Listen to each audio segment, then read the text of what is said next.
자,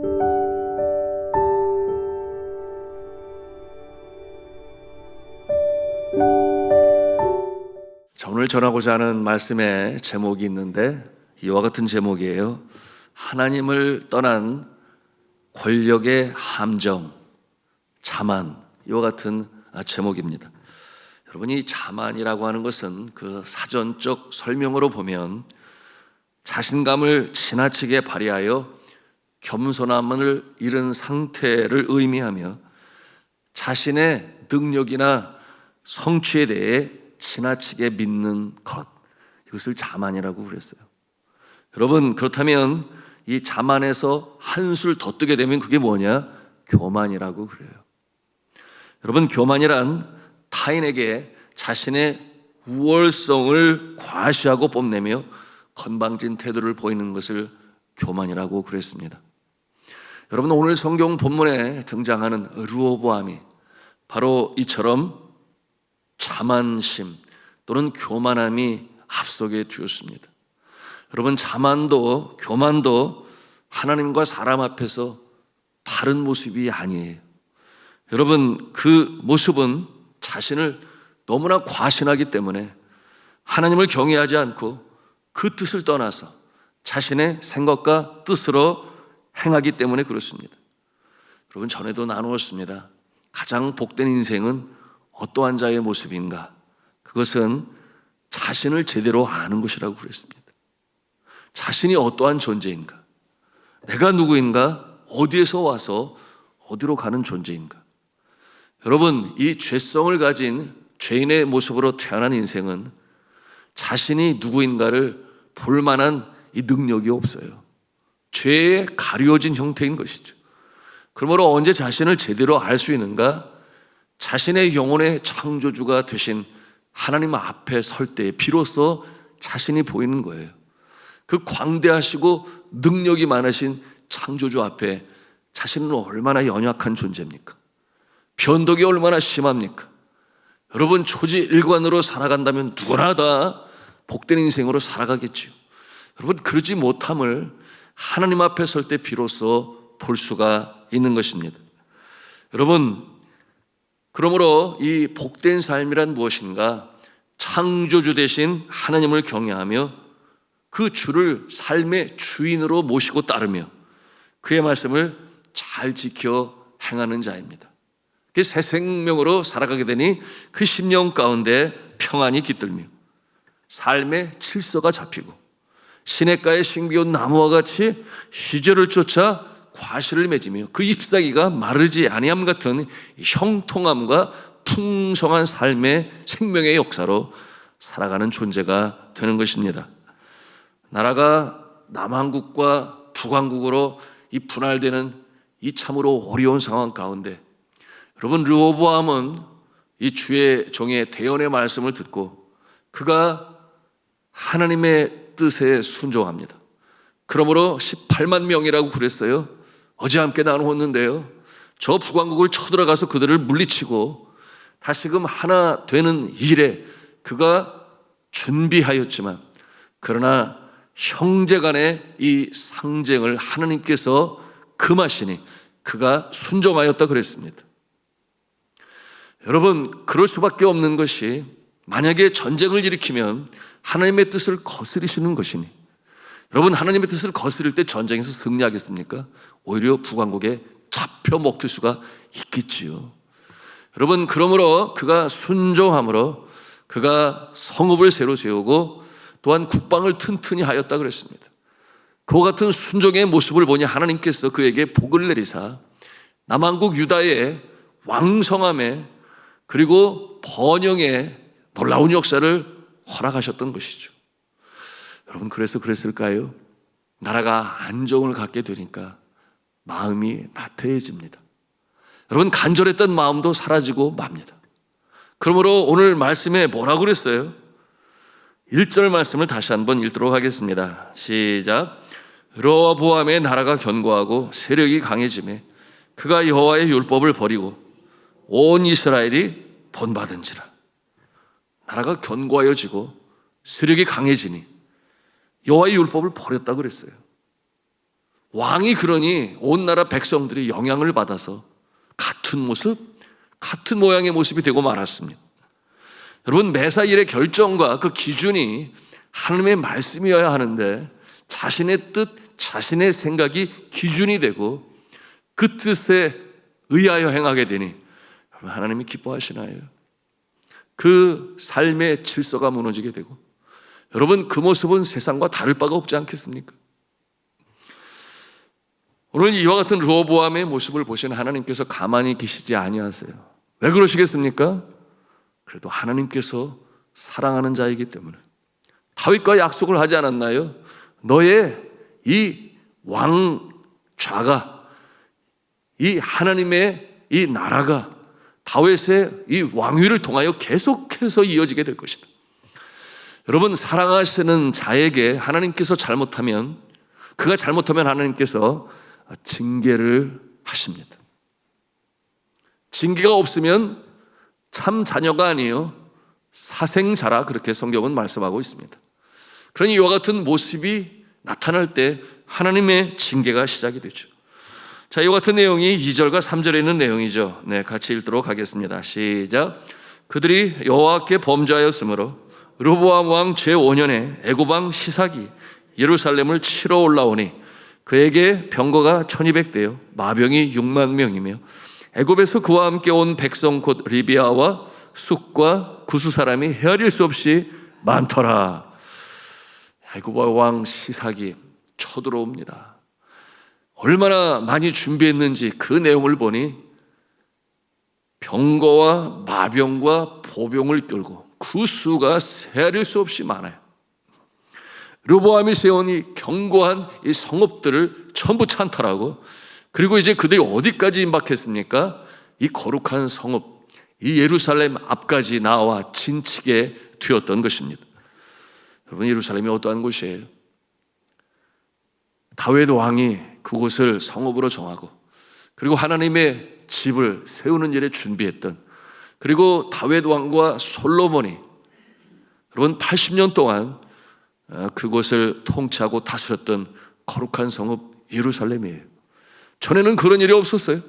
그런데 이 르호보암이 하나님의 율법을 떠나게 되니 이 거룩한 성읍, 여러분, 그들은 믿었겠죠. 우리가 이렇게 거룩한 하나님의 집을 지었고 하나님이 이곳에 임재하시니 그 어떤 그 누구도 이곳을 침공할 수 없다.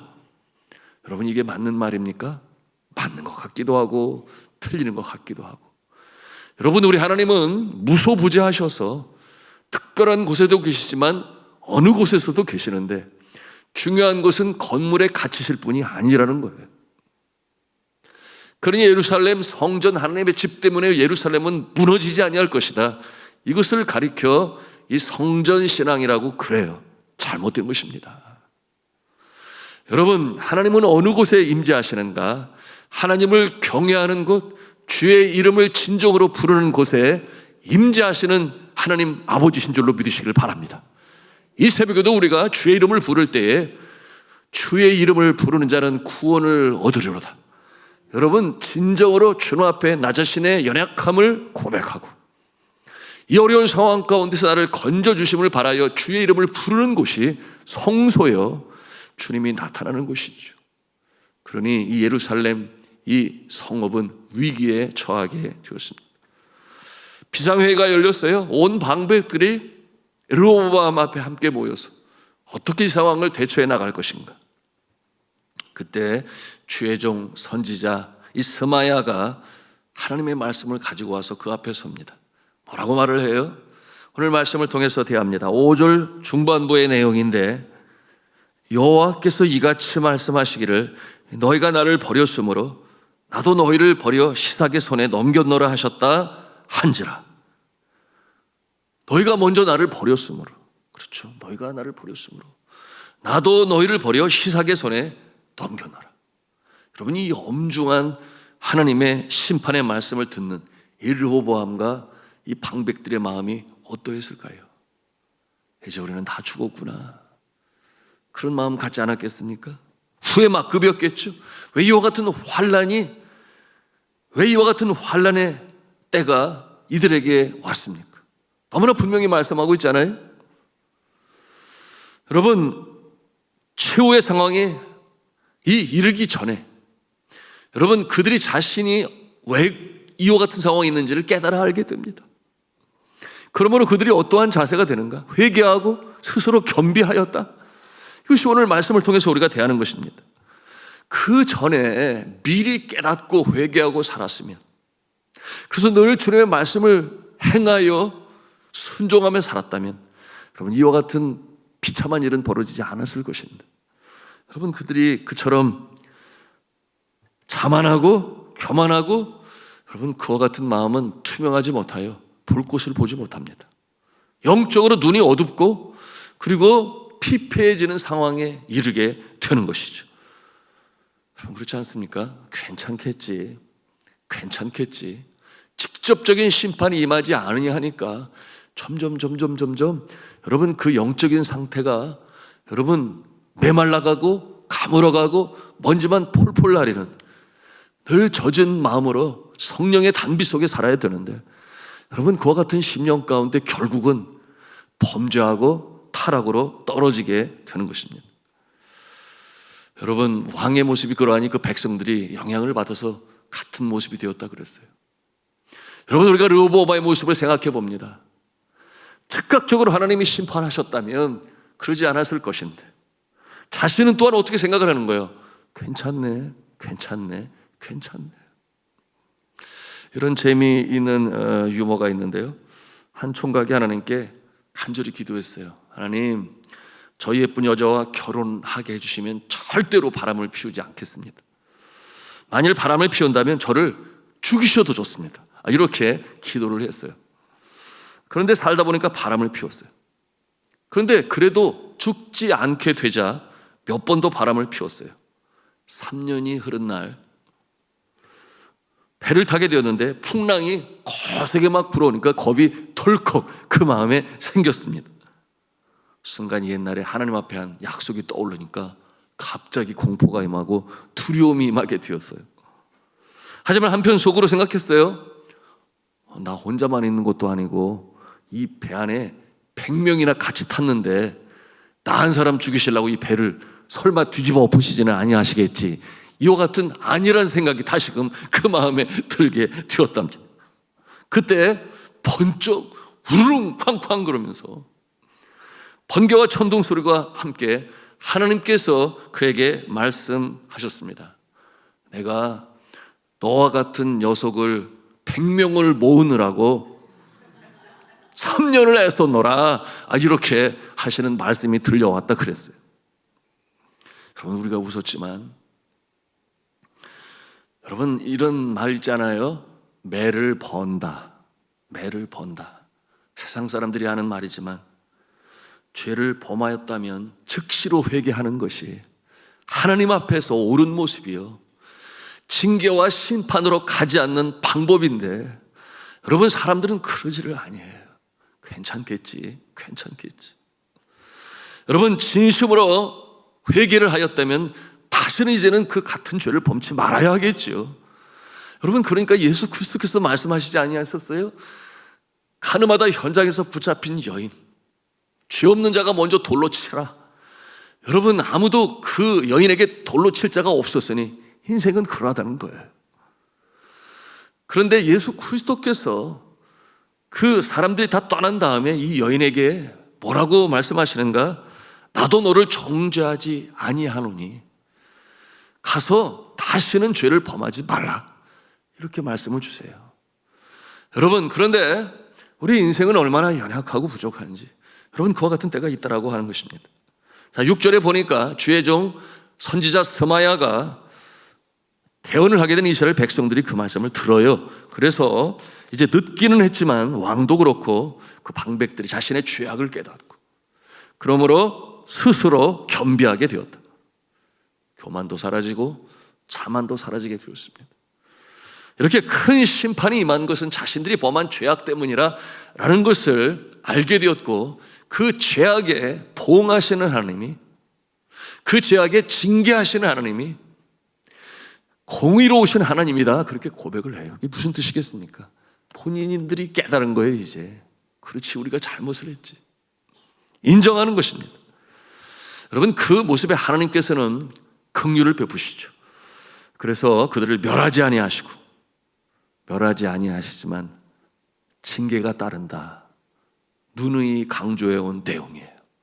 다윗이 범죄했을 때 여러분, 그가 죽지 아니하고 왕자를 이어가게 된 것은 그가 철저히 회개함으로 하나님께서 용서하셨기 때문이지만, 그러나 다시는 그와 같은 죄를 범하게 하지 않게 하시기 위하여 징계를 하시니, 여러분 아시는 대로 이 밧세바와 다윗의 사이에 낳은 아들의 생명을 거두세요. 뿐만 아니죠, 그의 삶에 그와 같은 징계의 모습이 나타나서 여러분, 그가 하나님 앞에 똑바로 서고 다시는 죄를 범치 아니하는 모습이 되니 그는 나의 마음에 합한 자가 되어 여러분, 그의 아들 솔로몬에게까지 그 놀라운 영화의 역사가 이어진 것입니다. 여러분, 이것이 공의로운 하나님이시여 긍휼이 많으신 하나님의 다스리시는 모습이다 우리가 생각하면, 여러분, 우리는 이처럼 괜찮겠지라는 생각이 아니라, 여러분, 주님 앞에 용서를 받으면서도 내가 다시는 이 길로 가지 않기 위하여 하나님께서 징계하시는구나, 하나님께서는 참 자녀에게 징계하시는구나, 징계가 없으면 사생자구나, 여러분, 이와 같은 마음을 가지고 주님 앞에 기도할 때 주님께서 더욱더 선한 길로 인도하심을 믿으시기를 바랍니다. 자, 함께 7절 말씀 보기를 원하는데요, 깨달음과 더불어 완전히 돌이킬 그 모습, 우리 7절 말씀 같이 읽겠습니다. 시작. 여호와께서 그들이 스스로 겸비함을 보신지라. 여호와의 말씀이 스마야에게 임하여 이르시되, 그들이 스스로 겸비하였으니 내가 멸하지 아니하고 저희를 조금 구원하여 나의 노를 시삭의 손을 통하여 예루살렘에 쏟지 아니하리라. 그러나 그들이 시삭의 종이 되어 나를 섬기는 것과 세상 사람들을 섬기는 것이 어떠한지 알게 되리라 하셨더라. 아멘. 그들이 철저한 회개로 말미암아 하나님께서 진멸하는, 멸망하는 그 심판을 거두셨어요.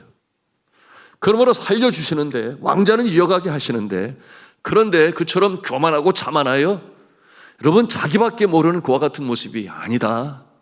이제는 네가 아래서 섬기는 자의 그 마음이 어떠한 모습이며 그 모습이 어떠한 처지에 있는가를 확실히 깨달아 알게 하시니, 꼭대기에 선줄로 여긴 르호보암 그리고 이 남한국 유다의 백성들이 이제는 어떻게 해요? 애굽왕 시삭 그 나라를 섬기게 만드세요. 그러므로 조공을 바치는, 그러므로 그 나라의 섭정을 받아서 여러분 그처럼 섬기는 자리에 서고 말았습니다. 여러분, 이것이 하나님께서 공의와 사랑으로 그들을 깨우치시는 방편이심을 우리는 알게 됩니다. 그러므로 왕자는 계속 이어나가게 하시는 거죠. 여러분, 이와 같은 상황에서 내가 자만하지 아니했더라면, 내가 교만하지 아니했더라면 이와 같은 어려움이 임하지 아니할 것인데, 그야말로 후회만큼 뉘우치며 여러분 그 심령의 깨달음이 있지 않았겠습니까? 르호보암이 얼마나 생각하며 후회만급이며 이미 엎질러진 물이에요.